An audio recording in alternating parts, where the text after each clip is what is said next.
Hello students, welcome again. मैं विज्ञान word channel से रितु आपका स्वागत करती हूँ। तो आप ने पिछली वीडियो में कवर किया था कि जो उत्सर्जन तंत्र है मानव का, वो हमने अच्छे से किया था चित्र बनाकर। तो इस वीडियो में एक ही दो टॉपिक बचे हुए हैं और आपकी एक अभ्यास के प्रश्न है। एक तो पौधों में उत्सर्जन, एक पौधों में वहन क्रिया कैसे होती है, और एक अभ्यास के प्रश्न है।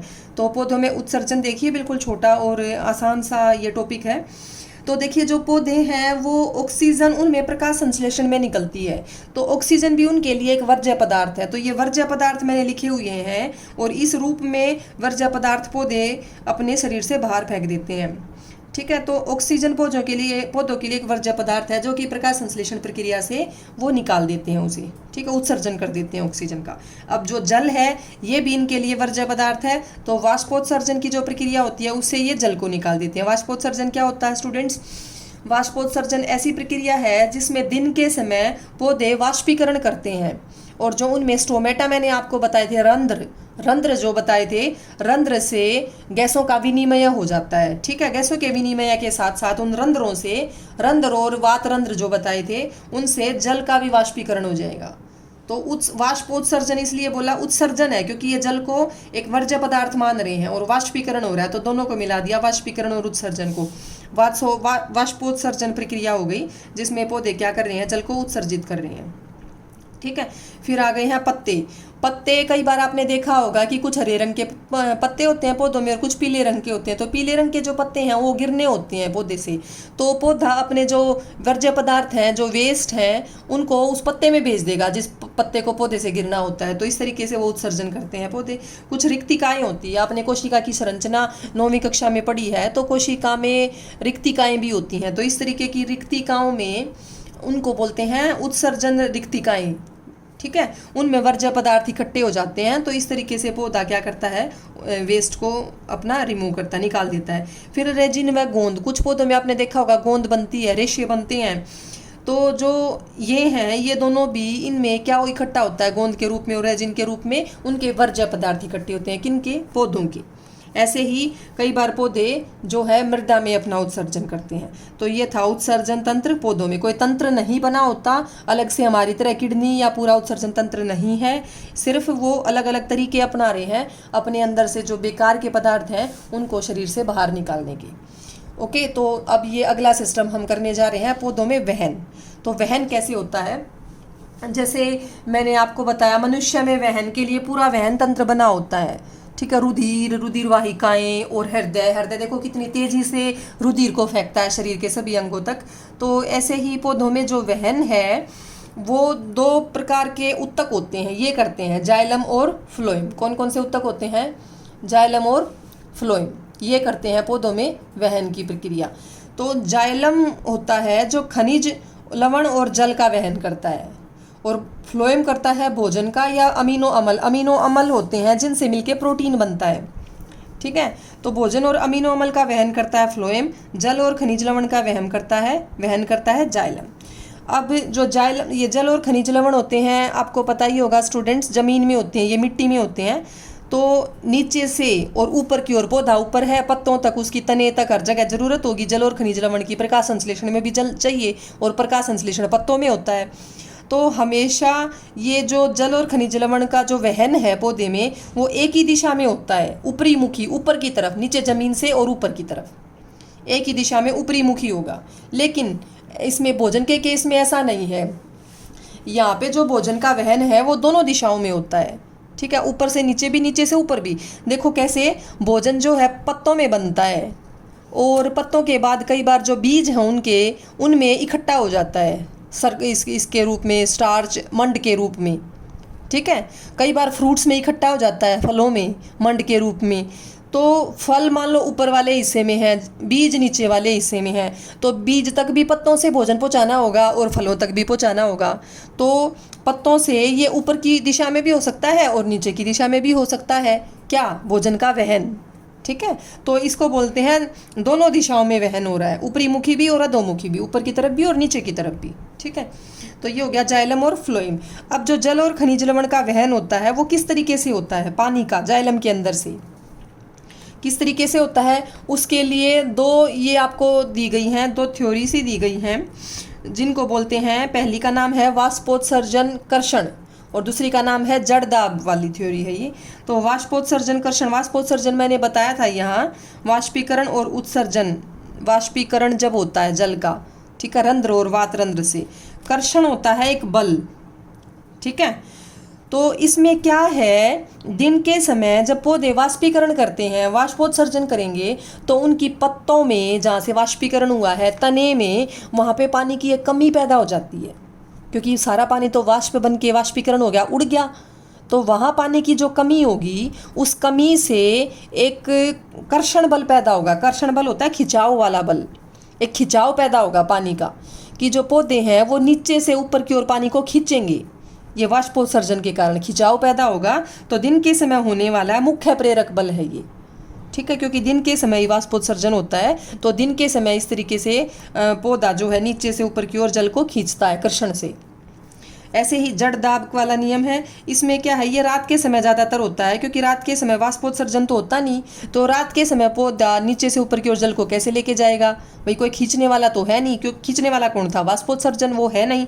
तो रात के समय स्टूडेंट्स जड़ों में एक दाब बनता है। क्या बनता है, जड़ों में एक दाब बनता है, और उस दाब से, उस प्रेशर से पानी को ऊपर की ओर धकेला जाता है। तो रात के समय लगने वाला मुख्य प्रेरक बल जड़ दाब है, जड़ों में लगने वाला, बनने वाला दाब है। जड़ों में इतना प्रेशर बन जाएगा, इतना दाब बन जाएगा कि वो सारे पानी को ऊपर की ओर धकेल देगा, ठीक है, जितना भी जड़ में आया है। और जड़ में कहाँ से आएगा स्टूडेंट्स, जड़ में आता है विसरण से, कि ये आपकी जड़ होगी, ये जड़ बना ली है हमने, और इसके आसपास क्या है, मिट्टी है, और मिट्टी में क्या है, ये जल है, और ये होगी जड़। तो जड़ से, और इसमें जल में घुस जाता, सॉरी, जल से जो मिट्टी है, मृदा है, मृदा से जल जड़ में घुस जाएगा। किस प्रक्रिया से घुस रहा है, उस प्रक्रिया को बोलेंगे विसरण। क्या बोलेंगे, विसरण, ठीक है। तो ये वाष्पोत्सर्जन कर्षण और जड़ों द्वारा लगाया जाने वाला दाब, ये दो तरीके से जल का और खनिज लवण का वहन होता है जाइलम में। उसके बाद आ गया कि भोजन का वहन किस तरीके से होगा। पहली बात तो भोजन का जो वहन है पौधे में, उसको बोलेंगे स्थानांतरण। क्या बोलेंगे उसे स्टूडेंट्स, स्थानांतरण, भोजन के वहन को। और भोजन का वहन होता है प्रासरण दाब से। जैसे यहाँ जड़ों में लगने वाला साधारण दाब था, यहाँ पे प्रासरण दाब है। प्रासरण दाब क्या होता है, प्रासरण दाब होता है कि आपने परासरण प्रक्रिया पीछे पढ़ी होगी, उसमें भी बताऊंगी मैं आगे जाके। ये जो किडनी वाला है आपका हो चुका है ये टॉपिक।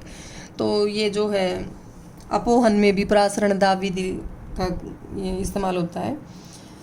तो परासरण दाब में क्या है, ज़्यादा दाब से कम दाब की ओर गति होएगी सुक्रोज की। सुक्रोज क्या है, भोजन है जो बना है, ग्लूकोज से ही बनता है ये सुक्रोज। तो कई सारे 2-3 ग्लूकोज मिलके बनता है सुक्रोज। तो ज़्यादा दाब से कम दाब की ओर सुक्रोज जाएगा। किसी पारगम्य झिल्ली से भी प्रासरण दाब होता है, लेकिन प्रासरण दाब की तरह इस प्रक्रिया को इस्तेमाल किया जाता है पौधे द्वारा स्थानांतरण के लिए, ठीक है। तो वो स्थानांतरण कर देते हैं भोजन का, जहाँ ज़्यादा सुक्रोज है वहाँ से कम सुक्रोज की तरफ एक दाब बन जाएगा और वो भोजन का स्थानांतरण हो जाएगा, ठीक है, भोजन का वहन हो जाएगा। तो ये था स्टूडेंट्स पौधों में वहन जाइलम और फ्लोएम के द्वारा, मैंने अच्छे से बता दिया है। तो इस तरीके से हेडिंग डाल के लिखेंगे आप इन्हें। उत्सर्जन भी हमारा हो गया है। फिर हमारे बचे हैं कुछ प्रश्न बचे हैं, उनको करते हैं हम। ये देखिए, वैसे तो मैं ज़्यादातर प्रश्न साथ साथ आपको समझा देती हूँ टॉपिक के साथ। तो मानव में वहन तंत्र के घटक कौन से हैं, इन घटकों के क्या कार्य हैं। तो घटक मैंने आपको बताए थे 3, एक रुधिर वाहिकाएं और एक हृदय। तो आप तीनों के कार्य आपको यहाँ बता देने हैं। स्तनधारी तथा पक्षियों में मैंने बताया था कि ऑक्सीजनित और विऑक्सीजनित रुधिर बिल्कुल अलग अलग होता है, बीच में विभाजिका होती है। तो वो क्यों आवश्यक है ऐसा करना, ऐसा इसलिए आवश्यक है क्योंकि इनको ज़्यादा ऊर्जा की आवश्यकता होती है, इन दोनों प्रकार के जीवों को।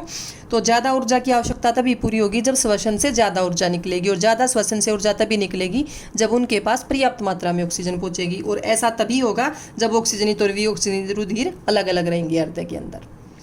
तो तीसरा है उच्च संगठित पादप में वहन तंत्र के क्या घटक हैं। मैंने आपको अभी इसी वीडियो में बताया है, जाइलम और फ्लोएम 2 घटक हैं इसके।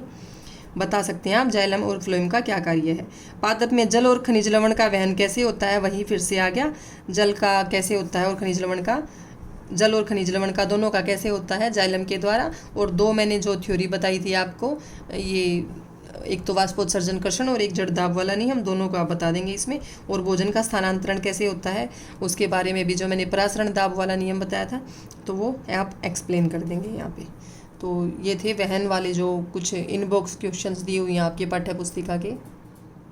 उसके बाद लास्ट में हैं ये 3 प्रश्न, ये तो काफ़ी इजी हैं। मैं साथ साथ नेफ्रॉन की रचना, नेफ्रॉन होता है वृक्काणु, उसकी क्रियाविधि और रचना पूछ रखी है, जो आप पूरी वीडियो है इससे पीछे वाली। उत्सर्जी उत्पाद से छुटकारा पाने के लिए पादप किन विधियों का उपयोग करता है, तो ये मैंने अभी बताया था। पादपों में उत्सर्जन कैसे होता है, 3-4 तरीके कि ऑक्सीजन को जल को पत्ते द्वारा, रिक्तिका के द्वारा, रेजिन गोंद के रूप में वो उत्सर्जित करता है अपने उत्सर्जी पदार्थों को। मूत्र बनने की मात्रा का नियमन किस प्रकार होता है, तो ये मैंने बताया था कि जो निस्यंदन होगा तो 180 लीटर निस्यंद बनता है एक दिन में वृक्काणु के अंदर, लेकिन जो मूत्र बनता है वो सिर्फ 1-2 लीटर बनता है। तो उसका जो नियमन है उसकी मात्रा का, वो हमारे खाने पीने पर भी निर्भर करता है, पर्यावरण पर भी निर्भर करता है, मौसम कैसा, ठंड है, गर्मी है, सर्दी है, ज़्यादा बनेगा कम बनेगा उसी हिसाब से। और ऐसे ही हमने ज़्यादा पानी पिया है, कम पानी पिया है, लिक्विड डाइट ज़्यादा ली है, फ्रूट जूस लिया है, या खाना कुछ ऐसा खाया है जिसमें पानी नहीं बनता, तो इन सभी कारकों पर निर्भर करती है मूत्र बनने की जो मात्रा है। ठीक है, ये देखिए अभ्यास के प्रश्न आ गए हैं कि मानव में वृक्क एक तंत्र का भाग है, तो मानव में वृक्क कौन से तंत्र में होता है, उत्सर्जन तंत्र में होता है। आपको समझ आ गया होगा अब तक तो अच्छे से। पादप में जाइलम का क्या काम है, जल का वहन करता है, ना ही भोजन का, ना ही ऑक्सीजन का, ना ही अमीनो अम्ल का। अमीनो अम्ल और भोजन का करता है फ्लोएम। तो स्वपोषी पोषण के लिए क्या आवश्यक है, स्वपोषी पोषण के लिए कार्बन डाइऑक्साइड चाहिए, जल चाहिए, क्लोरोफिल भी चाहिए, सूर्य का प्रकाश भी चाहिए। तो उपरोक्त सभी इसका उत्तर आ जाएगा। फिर उसके बाद है पायरुवेट के विखंडन से यह कार्बन डाइऑक्साइड, जल तथा ऊर्जा देता है। पायरुवेट के विखंडन से और यह क्रिया होती है, तो कार्बन डाइऑक्साइड, जल और ऊर्जा बन रही है। तो देखो ये स्टूडेंट्स कहाँ होती है, कोशिका द्रव्य में। तो मैंने बताया था कि ग्लूकोज से पायरुवेट बनेगा कोशिका द्रव्य में, लेकिन उससे आगे की होती है माइटोकॉन्ड्रिया में, तो माइटोकॉन्ड्रिया आ जाएगा इसका उत्तर। फिर 5वां प्रश्न है कि हमारे शरीर में वसा का पाचन कैसे होता है, यह प्रक्रम कहाँ होता है। तो मैंने आपको पाचन तंत्र में बताया था कि वसा का पाचन करने के लिए पहले जो यकृत है वहाँ से जो ये है आपकी इमल्सीकरण की प्रक्रिया होगी। ठीक है, जो पित्त बनता है, पित्त रस, उसके द्वारा क्या होगी, इमल्सीकरण की प्रक्रिया होती है, जिसमें जो बड़ी वसा की गोलिकाएं थी वो छोटी गोलिकाओं में बदल जाएंगी। और उसके बाद जो लाइपेज एंजाइम है जो वसा को पचाता है वो अच्छे से काम करेगा। और ये सारी प्रक्रिया होती है छोटी आंत के अंदर। कहाँ होती है, छोटी आंत में अंदर, क्षुद्रांत्र में होती है। फिर है भोजन के पाचन में लार की क्या भूमिका है, तो भोजन के पाचन में लार में एक एंजाइम होता है एमिलेस। एमिलेस क्या काम करता है, जो शर्करा है, शर्करा भी जो मंड है हमारे भोजन में, तो उस मंड को किस में बदल देता है, माल्टोज नाम की शुगर में बदल देता है। तो माल्टोज में बदल देगा मंड को। तो मंड का पाचन करता है लार में पाया जाने वाला एमिलेस एंजाइम। 7वां प्रश्न आ गया, स्वपोषी पोषण के लिए आवश्यक परिस्थितियां कौन सी हैं और उसके उपोत्पाद क्या हैं। तो स्वपोषी पोषण के लिए आवश्यक परिस्थितियां कई बार हम डिस्कस कर चुके हैं कि कार्बन डाइऑक्साइड चाहिए, या पीछे भी आया था, और सूर्य का प्रकाश, क्लोरोफिल, ये 3-4 चीज़ें चाहिए। तो ये सभी हैं स्वपोषी पोषण के लिए आवश्यक परिस्थितियां। और उसके उपोत्पाद की बात करें तो क्या बनेगा स्वपोषी पोषण, मतलब प्रकाश संश्लेषण। स्वपोषी पोषण पौधों में ही तो होता है प्रकाश संश्लेषण, उसी की बात हो रही है ये। तो उसके उपोत्पाद हैं, क्या क्या बनता है प्रकाश संश्लेषण से, ऑक्सीजन बनती है, जल बनता है और भोजन बनता है, ग्लूकोज। तो ये उसके उपोत्पाद हैं। फिर है 8वां, वायवीय तथा अवायवीय श्वसन में क्या अंतर है। ये ऑक्सीजन की उपस्थिति में, ये ऑक्सीजन की अनुपस्थिति में। कुछ जीवों के नाम लिखिए जिनमें अवायवीय श्वसन होता है। तो मैंने आपको बताया था ईस्ट, जैसे ईस्ट क्या होती है, फफूंदी, जिसमें अवायवीय श्वसन होता है। ठीक है, ये हो गया आपका 8वां प्रश्न। उसके बाद 9वें प्रश्न में आ गए हैं हम कि गैसों के अधिकतम विनिमय के लिए कूपिकाएं किस प्रकार विकल्पित हैं। तो बताया था कि ताकि गैसों का ज़्यादा अदला बदली हो तो कूपिकाएं जो हैं वो फुल्ली होती हैं फेफड़ों के अंदर, आपके फुफ्फुस के अंदर। तो इस तरीके से उनका जो है ये क्या कहते हैं, सतही क्षेत्र बढ़ जाता है, क्षेत्रफल एरिया बढ़ जाता है, जिससे ज़्यादा से ज़्यादा जगह से गैसों का विनिमय हो। फिर 10वां प्रश्न है, हमारे शरीर में हीमोग्लोबिन की कमी के क्या परिणाम हो सकते हैं। तो स्टूडेंट्स ये मैं आपको बता दूं, हीमोग्लोबिन की कमी बहुत ज़्यादा खतरनाक होती है, बहुत ज़्यादा हानिकारक होती है। हमारे शरीर के प्रत्येक अंग पर उसका प्रभाव पड़ता है हीमोग्लोबिन की कमी का। ठीक है, हीमोग्लोबिन की कमी से चक्कर आना, सिर दर्द रहना, थकान रहना, कमजोरी, ज़्यादा कोई काम हार्ड वर्क ना कर पाना, वो सभी उसी की कमी से होते हैं। खड़े नहीं रह पाएंगे आप ज़्यादा देर। ठीक है, तो कई बार उससे कब्ज भी बनती है, उल्टियाँ भी आती हैं। तो ये बहुत सारे प्रभाव होते हैं हीमोग्लोबिन की कमी के। ठीक है, और इसके अलावा और क्या हो सकता है, आरबीसी पे भी प्रभाव पड़ेगा, क्योंकि हीमोग्लोबिन आरबीसी के अंदर ही होता है। और सबसे बड़ा प्रभाव जो इस चैप्टर के पॉइंट ऑफ व्यू से है कि जो एचबी हीमोग्लोबिन अगर कम होगा तो हीमोग्लोबिन ऑक्सीजन को लेके जाता है, उसका वहन करता है। तो ऑक्सीजन जितनी कम पहुंचेगी कोशिकाओं तक, श्वसन अच्छे से नहीं होगा, और श्वसन में ही ऊर्जा निकलती है। ऊर्जा नहीं मिलेगी तो जैसे मैंने बताया ना, बहुत सारे दैनिक जीवन के कार्य वो हम नहीं कर पाएंगे, थकान कमजोरी रहेगी हमेशा।